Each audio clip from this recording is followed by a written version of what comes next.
Hello guys, ഇന്ന് ഏറെ സന്തോഷമുള്ളൊരു ദിവസമാണ് കേട്ടോ. ഇന്ന് എനിക്ക് 25 വയസ്സായി.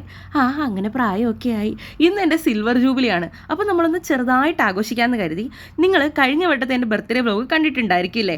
അപ്പോൾ ഇന്ന് രാവിലെ തന്നെ ഫ്രഷ് ആയിട്ട് നേരെ അടുക്കളയിലേക്ക് കയറി ബ്രേക്ക്ഫാസ്റ്റ് ഒക്കെ ഉണ്ടാക്കി.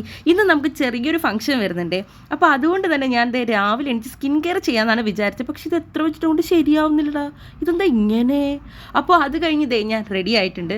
ഞാൻ മാത്രമല്ല, ഏട്ടനും റെഡി ആയിട്ടുണ്ട്. ഏട്ടൻ ചെറിയൊരു കുക്കിംഗ് പരിപാടിയിലാണ്. അത് ഞാൻ നിങ്ങൾക്ക് ഇപ്പോൾ കാണിച്ചു തരാം കേട്ടോ.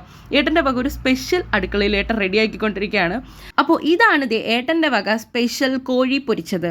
അതെ ഗൈസ്, ചിക്കൻ ഫ്രൈ ആണ് ഇന്ന് ഏട്ടൻ്റെ വക ഉള്ളത്. ഏട്ടൻ ചില എന്താ പറയുക വെറൈറ്റി കറി ഇതൊക്കെ ട്രൈ ചെയ്യണം കേട്ടോ. നല്ല സൂപ്പർ ടേസ്റ്റാണ്, പറയാതിരിക്കാൻ പറ്റത്തില്ല.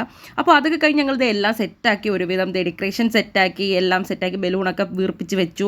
പിന്നെ കേക്ക് വന്നിട്ടുണ്ട്. അങ്ങനെ അവരെത്തി ഗൈസ്. ഇത് എയർപോർട്സിൽ നിന്ന് ഏട്ടൻ്റെ ഫ്രണ്ട്സും ഫാമിലി എല്ലാവരും ഉണ്ടായിരുന്നു കേട്ടോ. അങ്ങനെ എല്ലാവരും കൂടെയാണെന്ന് ഞങ്ങൾ ബർത്ത്ഡേ ആഘോഷിച്ചത്. എൻ്റെ 25.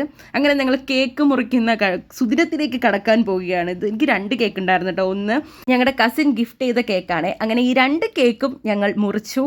എന്നിട്ട് ഞാൻ തന്നെ വീഡിയോക്ക് പോസ് ചെയ്യാണ് ഗൈസ്, ഇങ്ങനെ മുറിച്ചിട്ട്. മറ്റേ കേക്ക് മുറിക്കുന്ന വീഡിയോ കിട്ടിയില്ല ഗൈസ്, അതുകൊണ്ടാണ് ഞാനിതിവിടെ അവിടെ ആഡ് ചെയ്യാത്തത്. അങ്ങനെ കേക്കൊക്കെ കഴിച്ചു കഴിഞ്ഞു. ഏട്ടൻ എനിക്ക് തൊപ്പിയും കൊണ്ടിങ്ങനെ നിൽക്കുകയായിരുന്നു. ഏട്ടനാണ് ഇവരെല്ലാവരെയും വിളിച്ച് ഇത്രയും നല്ലൊരു സെലിബ്രേഷൻ സെറ്റാക്കിയത്. എനിക്ക് മറക്കാനാവാത്തൊരു ബർത്ത്ഡേ ആയിരുന്നു കേട്ടോ, എല്ലാവരും കൂടെ ചേർന്നപ്പോൾ.